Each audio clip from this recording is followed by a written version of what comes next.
Okay, so 3.2 is only about functions, or rather derivatives, but like derivatives as a function of x. Okay, so primarily, can we find them and then realize that if you have this as your function, f prime of x, in other words, this is, I don't know, whatever it is, 7x squared plus 5 or something.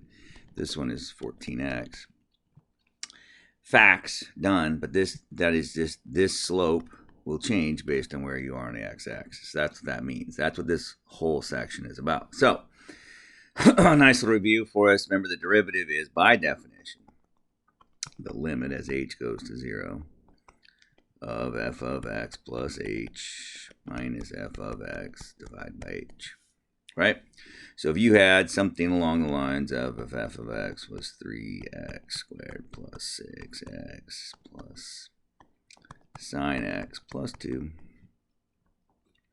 then the derivative, of course, you start off with the recipe, x plus h, which of course would be 3x squared plus 2xh plus h squared plus 6x plus 6. Oh, well.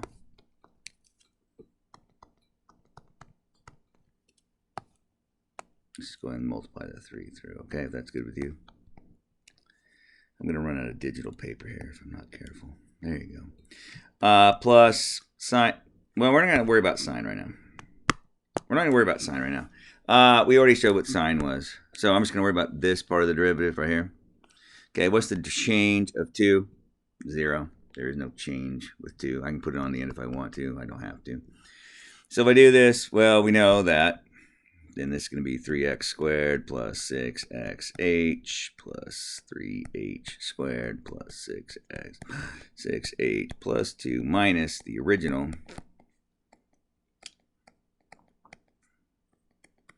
And I'm only going to do it with that because we already know sine. The derivative of sine is cosine. We already talked about that. So if you distribute the negative through, okay, what's in common? That's in common. That's in common. Guaranteed that is. Guaranteed that is. What's left all has h's in it, correct? That's how you know you did it right. And so if we do this, this cancels out.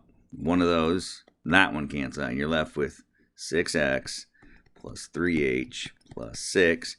And what is the limit as h goes to 0 of this? The limit is 6x plus 6. And then so 6x plus 6 plus the sine of x. That right there, or not the sine, plus the cosine of x. That right there is your derivative. Okay, what does that tell me, of course? Well, it tells me the slope of the tangent line anywhere you want to be. Oh, cool, Groom. Awesome, man. So what if we put in 0, not 0? What if we, let's put in 0. What is f of 0? F of 0 is 2. That's hot. If you plug 0 into here, f prime of 0, what is the slope at 0? It is 7. That's hot. Wait a minute. Are you saying y equals mx plus b? So then if I go, well, that's my 7, that's my slope. And then if I plug in my x and y values, which in this case happen to be 0 and 2, but they don't have to be, I could solve for my y-intercept. Yay. So you're saying that 7x plus 2 is the tangent line. That's literally what I'm saying. Literally, Joe. Literally. So, Desmos.com. Not sure where my thing went, but whatever. There it is. So it was 3x squared plus 6x. 3x squared plus 6x plus 2 plus sine x. ASMR. There it is. Notice it goes through 0, 2. That's hot. Notice that I have this equation, 7x plus 2. Boom. There it is. Now, I want to do something with this. I want you to see something, friends. Friends. Watch what happens here, bud. Do you see that? That is parallel to the line at 2. You admit, so right there, there's 0, 2, yes? Boom. There he is. This, right here, the blue line is parallel to the red function at that point. Now, it doesn't pass through that point. That's true. Notice if I had put a plus 5 on this, whoa, it's still parallel. Whoa, shut up. No, I'm not going to shut up. Minus 5. Or whatever. Bro, it's still parallel. What we're going to notice here is that it doesn't matter in terms of the slope where we are, but it does affect, that we're tangent to it. That makes sense? So when we do these things, we mentioned before about how, hey, over here on the derivative of something like this, 3x squared plus 5, or 3x squared minus 7, okay, they will have the same derivative. The derivative for both of them will be 6x. You with me? It'll be 6x because of the power rule, right? We mentioned that last week. Ax to the n. If this is your f of x, then f prime of x is, by definition, n times a x to the n minus 1. And so they'll have the same. And so what you're saying is that it doesn't matter when you're thinking about this situation over here. The plus 2 part of it, because that's where it comes up to make it parallel, or make it tangent rather, it wouldn't matter. It wouldn't matter because it doesn't matter what this plus 2 is, plus 5, plus 6, plus 7, whatever, minus 3, whatever it is. That will only change, with it shifted up. It doesn't change how steep it is because that constant just, all it does is slide it up and down. So back in, Algebra 2 or whenever we start talking about transformations, you're like, when am I going to use it? Well, this is when we start talking about it a lot. We really start using it a bunch in this class. Let's say you had this guy. And I want you to find the tangent of this guy. Tangent line.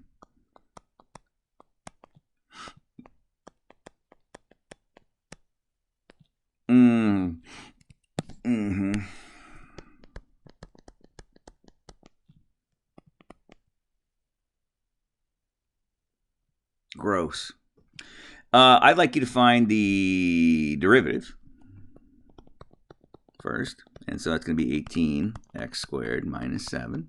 Again, when you do this guy right here, like the derivative rule says you bring the 1 and times it, and then you minus it. I get that. That's true.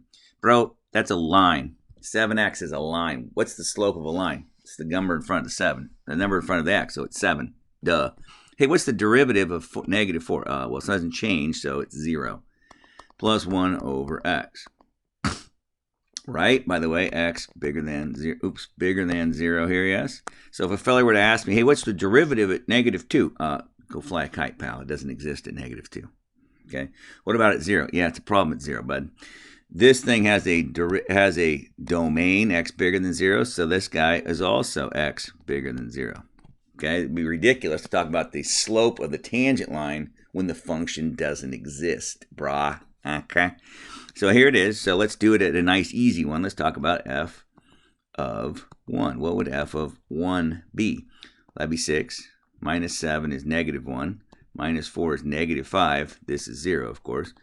So f of 1 is negative 5. That's cute. What's the slope at 1? 18 minus 7 is 11 plus 1 is 12. So then y equals mx plus b. So negative 5 equals 12 times 1 plus b. So b must be negative 17. That's exciting. Let's go see if we're right. So it was 6x cubicled plus what? Minus 7x plus ln of x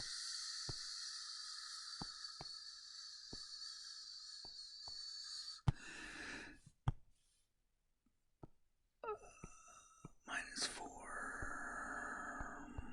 There's our guy.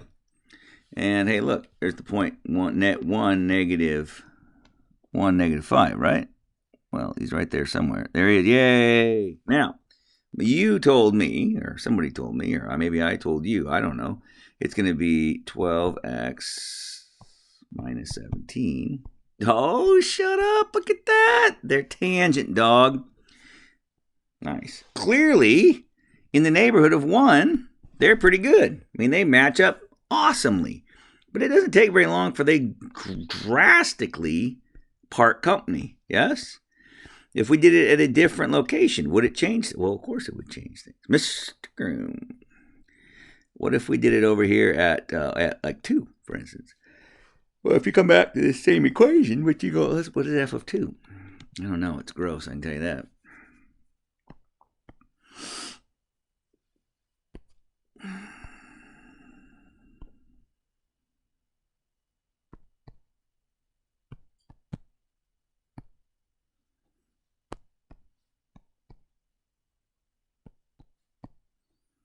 Oh, for the love of Pete. 30.69, obviously. Duh. I mean, duh. Grim, what is the derivative at 2? I don't know, bro. It's going to be... Let's plug that crap in. It's going to be 18 times 4. Please don't ask me where the 4 came from. You're brilliant. Minus 7 plus a half. Where'd the half come from, Mr. Grimm? He had a slope of 65.5, dog. Y equals mx plus b. 6. Oops, you dumbass. 30.69.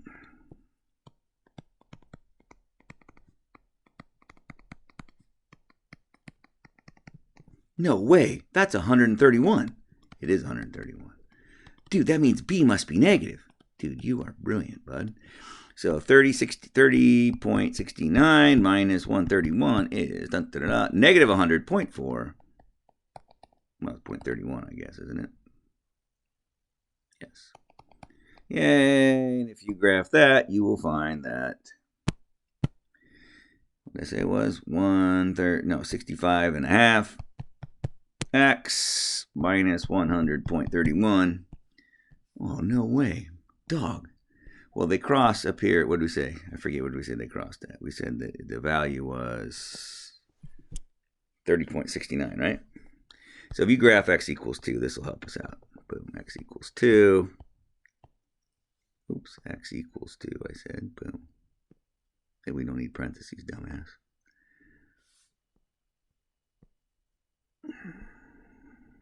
Hey, there we go. Yay. Boom, right there. Yes? To 30.69, and then of course our black line is the tangent there at that value. And of course, it's doing a pretty nice job. Okay, yay, and the crowd goes wild. So that's the game. Okay, that is the game. If you turn the red one off, you're like, bro, I can't tell them apart. Yeah, neither can I, bud. Neither can I. In the neighborhood, you zoom out a ways, all of a sudden you can see it plain as day. There's a difference between the two of them. Okay. But at that point, you can't see it, right? Make sense? Because they look really similar to one another. That's all we're doing. Okay, that's what we're playing here. I'm going to show you a couple of examples of some different ways of writing it. For instance, this one right here. Hey, Mr. Groom, can you find the derivative of this guy? I don't know what that means, Mr. Groom. It's so hard. They want you to find the derivative, bro, at 4. That's it? Correct. Cosine t plus 7, and then evaluate it at 4. So in other words, you're just going to go to the cosine of 4, whatever that is, plus 7. Make sure when you're doing derivatives, anytime you're doing derivatives or integrals, anything in calculus involved, you must be in radians, friends. You must be in radians. 6.34. That's it, baby. Not very hard. Not very hard at all. Not at all. All right, you find the derivatives. Then, the other part of this section today that you're going to be working on, which is section 3.2, okay, is you're going to be looking at graphs, and you're going to be sketching some graphs. So, for instance, we mentioned this last week. If this was my f of x, could I graph my f prime of x? Yes. Now, am I going to be drawing them all? Some of them are going to be matching up. They're going to have other ones. Okay, so I see this and I see this. So first of all, what's the slope here? It's 0. What's the slope here? 0. What's the slope here? It's 0. That's not hard. These guys here are positive slopes. Positive slopes. These guys are negative slopes till they get to here. This is right there is approximately the steepest negative slope. So I should see kind of a minimum right there. And then up it comes again. You with me? Hey, that's about the probably right in there somewhere. It's probably about the steepest it's going up. I don't know. Ish. You can argue. I don't know. Whatever. So it probably gets some kind of a maximum slope. Positive slope right there. You with me on that? And then it gets back down to, gets back down to 0. Groom, you're just doing a sketch. Yeah, it's just like sketching a person's nose or something. Exactly. And then it goes negative again. Nice. Mr. Groom, I have a question for you. Yes? Yes, Darcy? Mr. Grimm, I feel like, could we do the derivative of the derivative? Lady, you're brilliant. That's right. That's right. You could do that. Whoa, shut up. Shut up. So over here, the red line had negative slopes, yes? Negative slopes. What? Negative slopes. What? Somewhere in here is probably the, well, I'm sorry, somewhere between here and there, maybe in here somewhere, it had the maximum positive slope. That's just an approximation. I don't know. The hump should have been over here a little bit further. You know what I'm saying? And then you're like, I feel like these were all, okay, so we're talking about the red line here. The red line had positive slopes from this minimum to this maximum, yes? And then it has negative slopes again, but not very big negative slopes, and they're pretty constant negative slopes. That makes sense? They're kind of like just kind of, they don't get much steeper. They just kind of stay the same steepness. -2s maybe for a slope. I don't know. And you're like, I could graph these all day. So then the question might be then on an assignment, which of these is the derivative of whom? And I'm going to put you on pause I'm going to leave you on red. Okay, if you're to match these up, who matches up with whom? Mr. Grimm, I'm not sure which one's which. I feel like, okay, well, the way I always start is, look, it doesn't matter. Just pick one. You can pick any of them you like. I want this black one, Mr. Grimm. Okay, well, okay, so look at him. If this guy, this is a function. It is a maximum. Therefore, one of the other functions must describe its slope. And therefore, one of them must have a 0 right below that hump. Oh, it's this fella. So if this was f of x, then the orange must be f prime of x. And you're like, but what does that mean about the blue one? Who is he the derivative of? Well, hold up, bruh. Orange is all this is a function. Nice. Who is it? Oh, look. Wait a minute. But Groom, this is the derivative of the derivative. It's called the second derivative. But in reality, if you think about it, you could say that, so we're saying f prime is the derivative, or if you will, rate of change of f of x. But then f prime, double prime, is the derivative, obviously rate of change, of f prime of x. And you're like, are you saying though, Groom, you literally, you could have just said this is some g of x and this is some h of x. I could have, because they're just different functions, right? But this is where it's important. So in physics, we talk about f of x is things like displacement. The rate of change of displacement, f prime of x, is referred to as velocity. And f double prime is the rate of change of velocity, which is referred to as acceleration. This is a huge concept. Wait a minute, because this guy is effectively tied to all of the rest of them, yes? Because if I change your velocity, I'm also changing your displacement, yes? It is a huge concept, and we will spend a ton of time on these. Now, your book in this section just refers to, hey, one of them's f, one of them's g, and one of them's h. Who are the derivatives of who? Because they don't introduce double primes at this point, f double prime, that second derivative yet. I know what you're thinking. Are there third derivatives? Yeah, on some functions there certainly are, yeah. Some functions there can't be, for instance. For instance, if I said, hey, 3x squared, what's the derivative? All right, f prime is 6x. Hey, what's the second derivative? Bro, it's 6. Hey, what's the third derivative? Boom, boom, boom. 0. Because it eventually peters out. Are you with me? For some things, like sine, f prime is cosine. F double prime is negative sine. F triple prime, also written like this sometimes, because it gets a little obnoxious. How many little dots are there? I can't tell. Is negative cosine, etc., and then it just keeps going ad infinitum. All right. Some go away, some don't. That's how it happens. Also, we will see some of this. We will see this terminology, dy dx. This is the same thing as saying y prime. It's the same thing as saying, hey, if y is some function of x, it's the same way as saying f prime of x. I personally prefer this for most things. Once in a while, I do enjoy this, especially when we get into things later on, when we get into integral calculus, and then when we get into differential equations, which is not in this class, but later on, it just makes more sense to think of it that way. This looks like slope, Groom. Change in y over change in x. I know that's why we do it, man. That's exactly why we do it. That's exactly why we do that. This is Leibniz notation. There's one of those floating around there somewhere. He was a contemporary of Newton. This is Newton's form, or Newton's notation for how we take derivatives. I typically write it this way.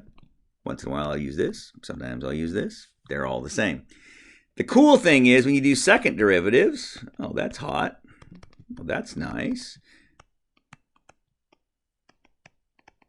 Huh? Exactly. Gross. Okay. This one's also nice because I can go, hey, I want y prime of 2. How do you show that over here? Yeah, it's a little more convoluted, and so I'd rather not do it that way. Okay, so I typically don't use that terminology. To me, it just makes more sense. It's more obvious. Kids don't get so messed up on things. Okay. Right. So let's do one more here, I guess. Then we'll just kind of see what's up.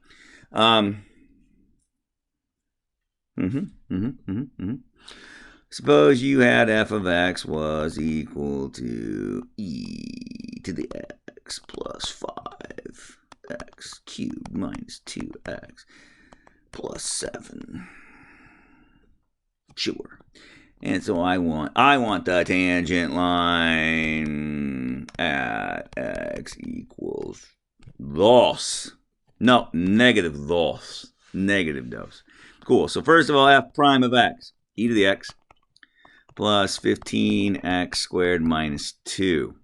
So f prime of negative 2 is e to the negative 2, plus 60 minus 2, which is pretty big still. So it's going to be 58 plus e to the negative 2, diamond enter, 58.13. You have a slope of 58.13, for goodness sakes. Okay, now, e to the x, e to the, what are you doing, jackass? E to the negative 2 plus 5 times, parentheses, negative 2 cubed. That would have been too easy to just do it easily. 4 minus 7 is, oh, for crying in the mud. Negative 42.86. So f of negative 2 is negative 42.86. Obviously, we're rounding, so that's something to think about, and I know it's going to screw one or two of you up.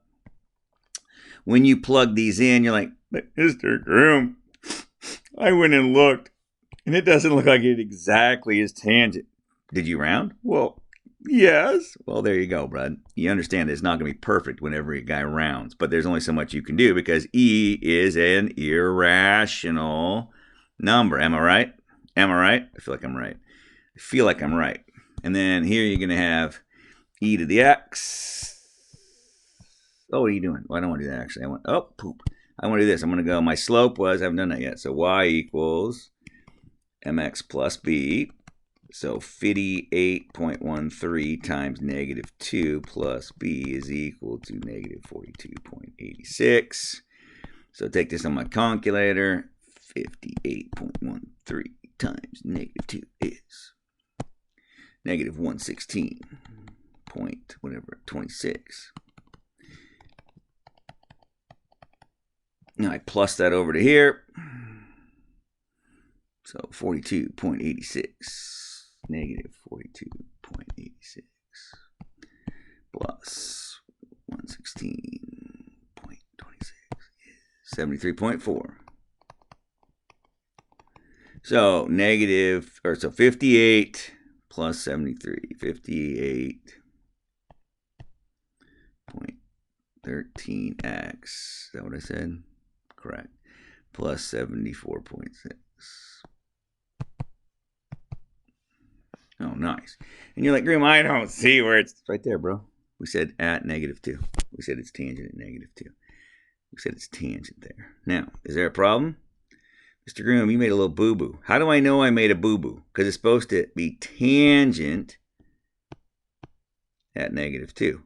So at -2, let me plug in -2, x equals -2. There's your guy right there. So we should be tangent. Grim, we're parallel to it, but you're not tangent to it. What does that mean? It means my algebra sucks, bud. It means my algebra literally sucks. So let's go see what happened over here. So when I do this, I'm going to try to make sure I get this right this time. So it's e to the -2. Let's make sure we did it right. Let's make sure this is right. -41.66. What an idiot. 41.66. Isn't that cute, Mr. Grimm? All you did was you just typed it in wrong? Yeah, thanks for noticing. Yeah. And so 41.66. So on your calculator,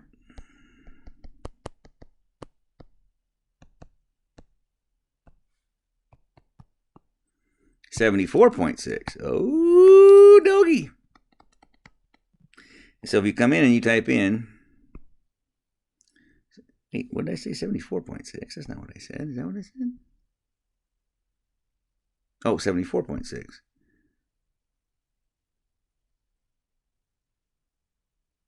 What just happened? I don't understand what just happened to me. What just happened, Mr. Girl? Okay, wait. What just happened, bro? Literally, what just happened? -41.66. 74.6. That's right, but that's what I typed in before. How the what in the heck, bro? Okay, let's try it again. Okay, I'm just gonna okay. So 58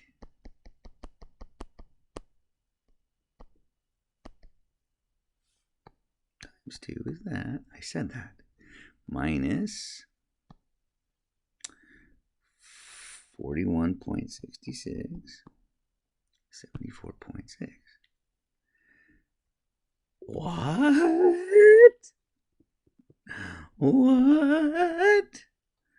Okay, I'm going to put you on hold for a minute. Mr. Grimm's got hold. Well, I'm back. It turns out if you click on the right function, stupid, it actually works. You see that? Like the actual value of the function is -28.8. Are you with me? But Mr. Grimm, how did you screw that up so bad? I don't know. Because I'm a moron, I guess? -28.8. I don't know. I'm stupid, I guess. I don't know what to tell you, bud. Yes, -28.8 plus 116.26 is 87.46. I bet if you put the right number in there and then turn it on. Oh, friends. Oh, friends. Oh, dear. Oh, dear. Look at us. Oh, good job, Mr. Groom. You know, after an hour. Anyway, whatever. There it is. That's the thing you're going to be working on in section 3.2.